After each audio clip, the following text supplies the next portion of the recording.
دوستان عزیز، خوش آمدین به کانال ما امروز لگمن اویگورسکی تیار میکنیم. مرحمت شما تماشا کنید و لذت برید.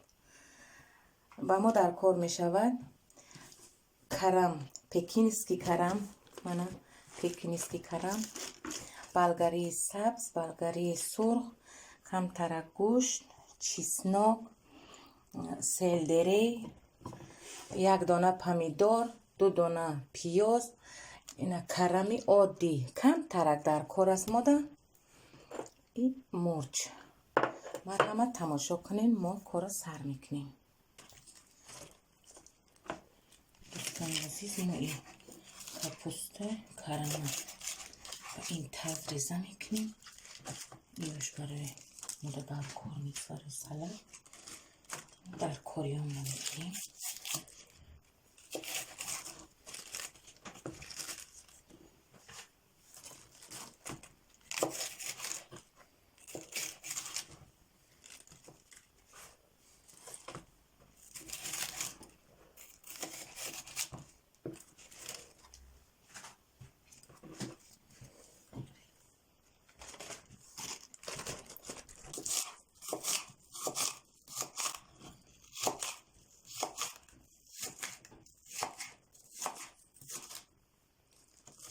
دوستان عزیز، انمی توریزه کده می شوند در از رویه.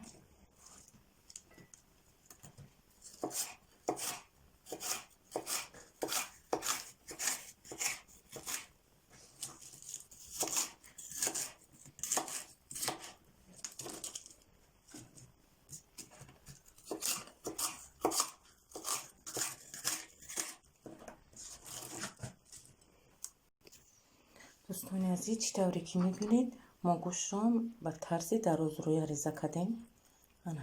همه چیزی ما با طوری در از روی ریزه کرده میمونیم. دوستان عزیز، این کمتر آوان میریزیم.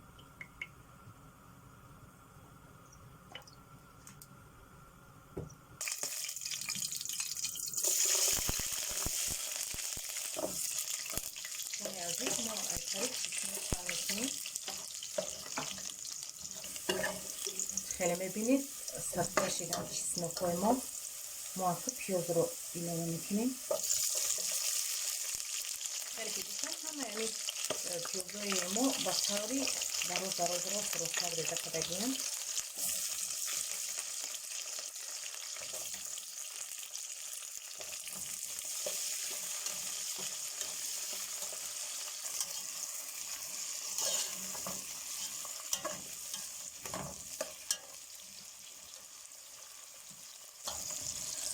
دوستان عزیز، این آفت که ما میکنیم باید که ایسام خیلی نیمکالا خاموریمانه خیلی خیلی با تمامی چی پختگی نباشند برای همون.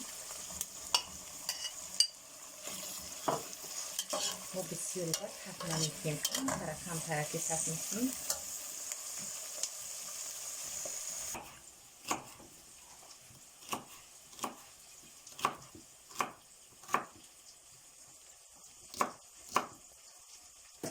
دوستان عزیز، ما اشتراکی که گفتیم ما باید که همه محصولات همه رو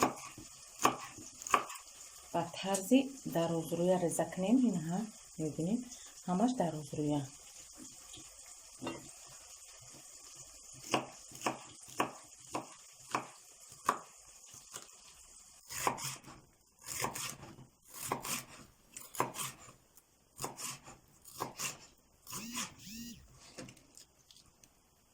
این بلگریمون دراز ریزه کردیم.